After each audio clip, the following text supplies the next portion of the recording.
Let us look at what is happening in Nigeria political landscape, sequel to PDP trying to whoop it to be back to its foot. And of course, this time around, is coming from a founding member of the party, talking about Jerry. Of course, Jerry Ghana is already wooing Peter Obi back to the party. But this looks like a trap because the way it is, it looks as if PDP is no longer a fertile ground, considering the fact that the party is controlled by Wike. And of course, Wike himself has made it very clear that for the purpose of 2027 election, that is going to work for his principal. So in the event that Peter Obi return to PDP, what is the guarantee that he will get the tickets? That's another thing. Because there's speculation out there that a Wike will likely sponsor someone else who eventually clinch the ticket of the party, just to make the party redundant and make the party not having a viable candidate ahead of the 2027 presidential election. And even if Peter Obi returns to Labour Party, is see another big trap. But before that, let us look at what is happening in PDP. It's a PDP has reached out to Peter Obi, Jerry Ghana. I'm reading from Daily Post. He said, Jerry Ghana, a founding member of the People's Democratic Party, has claimed that the party has reached out to Peter Obi to return. He revealed this while speaking on AIT's program Focus Nigeria on Friday. Obi resigned from the PDP on May 25, 2022 ahead of the 2023 election. The 2023 presidential candidate of the Labour Party left the PDP days before his presidential primary, citing that recent developments in the party do not support constructive contribution. I would not say that those constructive contributions have been addressed, or rather those issues have been addressed. But even if you look at the Labour Party, I think it's equally not a fertile ground for Peter Obi. But we all know that Peter Obi represents hope for the current situation, because this is someone who has exemplified himself in leadership. Of course, someone who knows how best to cut the cost of governance. Someone who has been proven to be the best when it comes to prudent management of government resources. And someone who have even in the past, of course, rejected a royal bloc. You can understand that when you talk of someone who will need, it is someone like Peter Obi. But the point here is, the Labour Party is no longer a fertile ground. And the reason is not far-fetched. Because if you look at the Labour Party the way it is currently, the Julius Abure-led ESCO is already being challenged.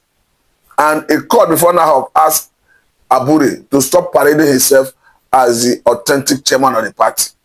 So the question is, if Obi to be go back to Labour Party, or though he's in Labour Party, if Obi to be contest in Labour Party, which of the ESCO will organize the primary? Because we remember that in some time ago, in Zamfara State, APC had a very big problem, where they will conduct governorship election.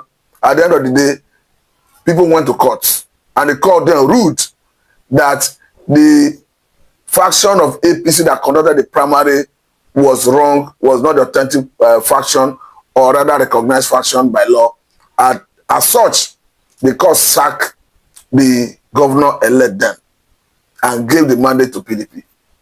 So the question is, if you now conduct primary in Labour Party, and at the end of the day, some persons go to court, who knows the way the case will go? And even in the face of Julius Abure himself already hobnobbing with the FCT minister. Because the other time, we saw Julius Abure going to visit the FCT minister in his official residence. And this is someone who has been accused of being the problem in PDP. And himself, talking about Wike, have made it very clear, abundantly clear, though it is within his right, that for the purpose of the 2027 presidential election, that is working for his principal, Senator Ahmed Bola Tinubu, who is the president of the Federal Republic of Nigeria. So if that is the situation, and you now see a chairman of a party hobnobbing with that same person, you go to show that that party is not a fertile ground for Peter Obi himself. And again, before now, we have seen a situation where even Atiku Abubakar, the former vice president of Nigeria, accused all the opposition political leaders of collecting money from federal government. as a way of compromising opposition, as a way of compromising opposition political parties. We have seen that in the past. And up to today, I don't think any of them have substantially cleared his name of that allegation. And apart from that, even the coalition, the way it is, I think Obi, it has to be circumspect at this point. Because even the coalition, the way it is currently, I have a situation where the whole thing points to the fact that Atiku is bent on collecting that ticket. But this is where the North, including Atiku, including El-Rufai, should understand and remember that the South must complete their 8 years in Aso Rock. Because the North already had their own 8 years.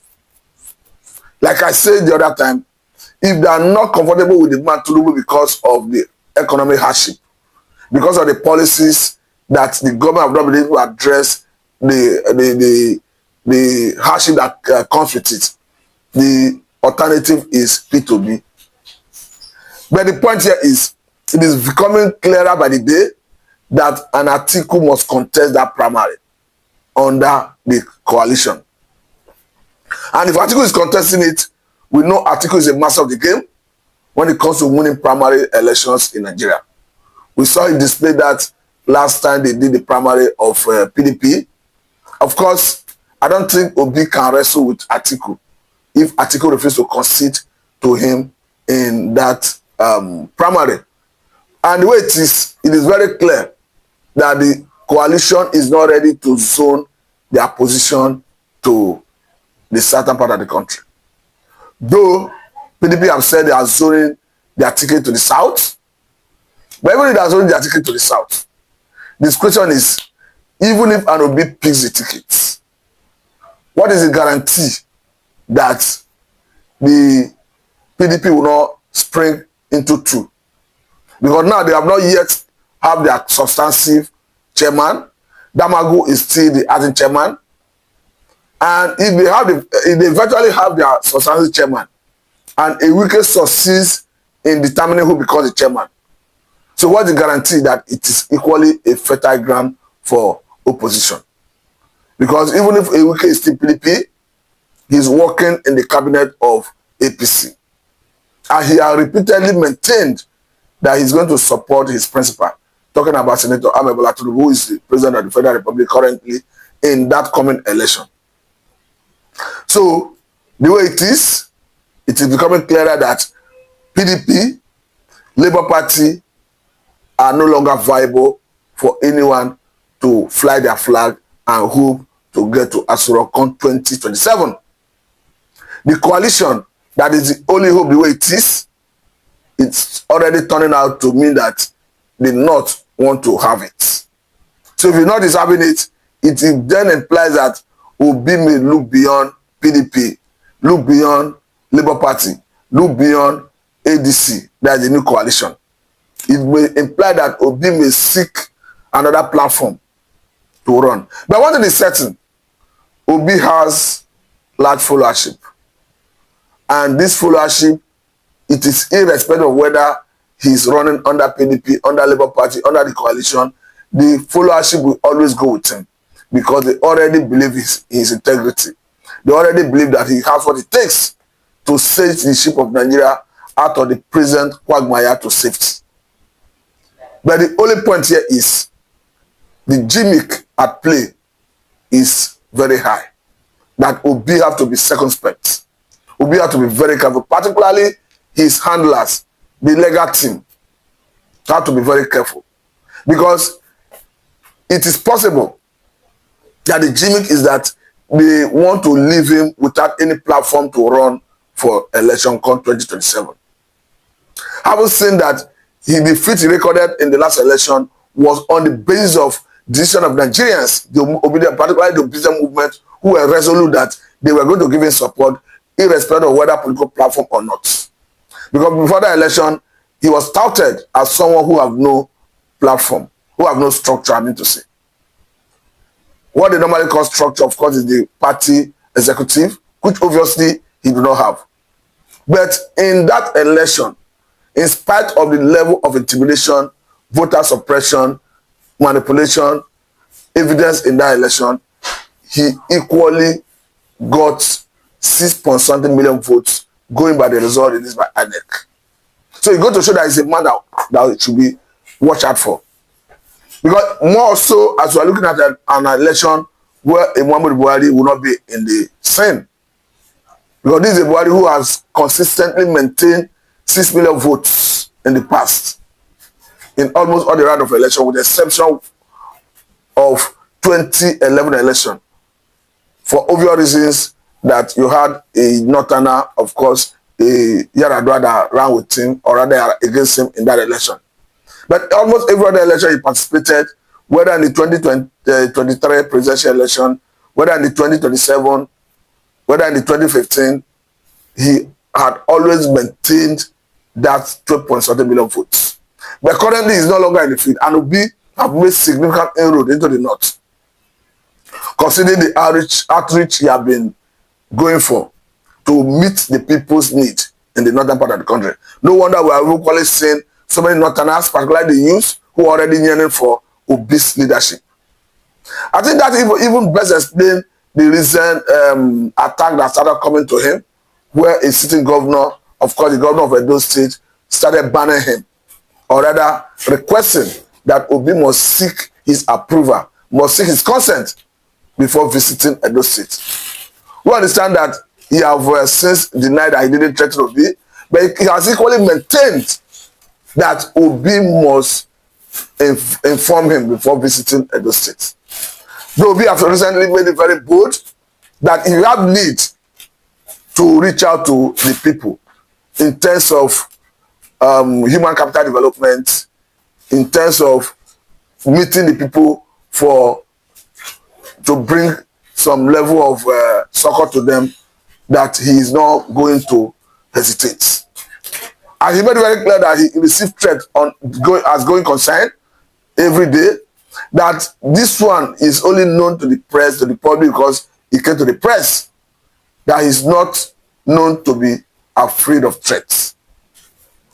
But the point is, Obidients movement is resolute and are ready to work and vote for Obi, irrespective of the platform. And another very important point is that the North must wait for 2031, because that is when they will be due to return to Aso Rock. Have you already seen the issue that came from Ohanes Ndigbo advising Obi to wait for 2040 or so, that it should allow Senator Amebola Tinubu complete its 8 years? I begin to wonder, where is their ideology coming from? Because we are looking at who is justified or most justified, or rather the region that is most justified to occupy Aso Rock come 2027, I think is the southeastern part of the country. This is not far-fetched. If you are looking at unwritten agreement, a tacit agreement that is existing in the Nigerian political landscape that determines who occupy Aso Rock, I think it favors southeastern part of the country. Though the northeast still have the same characteristics, having not been there since inception of this national democracy in 1999.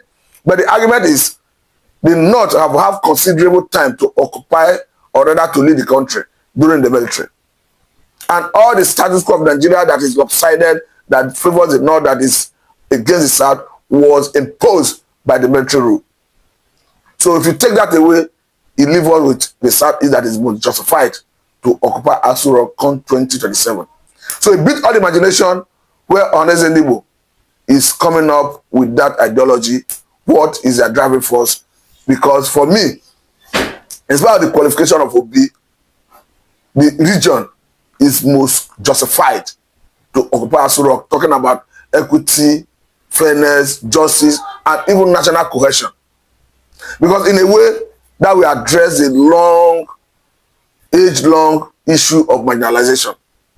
That will address even some part of agitation for secession. So seeing Ohanes Ndigbo rising to say, no, allow Tinubu to finish 8 years, for me, I think Ohanes Ndigbo should rethink. Because for me, Obi is the most qualified to occupy Aso Rock. Another point is we need to rejig our security architecture. Apart from rejigging our security architecture, we equally need to rejig our electoral acts, because that electoral act is a major problem. The electoral act we have currently is susceptible to manipulation. And if we go into the next round of election with that electoral act, we might likely come back to start singing the same song. Because INEC have proven that they are not responsible enough to be allowed to parade discretionary power, to be given liberty to determine the mode of transmission of election results. Because looking at section 82 of the Electoral Act, that confers the power of determining the mode of transmission of election results on INEC, that section needs to be reviewed to compel INEC that you must transmit the election result electronically, else result will not avoid. Anything short of that will expose the election to manipulation.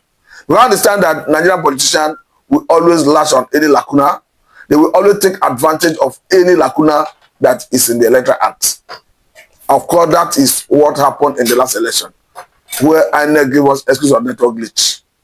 Though most Nigerians were not satisfied that there was a genuine network glitch, but as we have it, even though PDP and its candidate Alhaji Atiku Abubakar in that election, Labour Party and its candidate Peter Obi in that election have since contested the result up to Supreme Court, and the Supreme Court have since legitimized the election of Senator Ahmed Bola Tinubu. So to that extent, we are leaving that at that level.